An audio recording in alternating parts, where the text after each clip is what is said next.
పరమశివుడు పార్వతీదేవితో అంటాడు, ఓ పార్వతీ, కాశీపట్టణానికి ఉన్నటువంటి వైభవం ఏమిటో తెలుసా?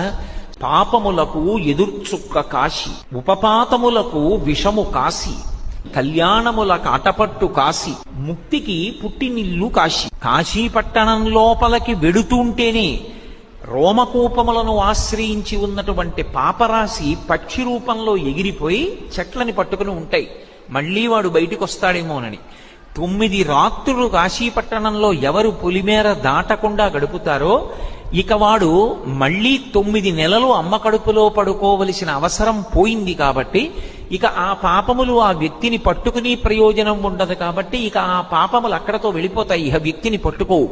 అందుకే కాశీపట్టణంలోకి ప్రవేశించాలంటే కాలభైరవుని యొక్క అనుమతి ఉండాలి.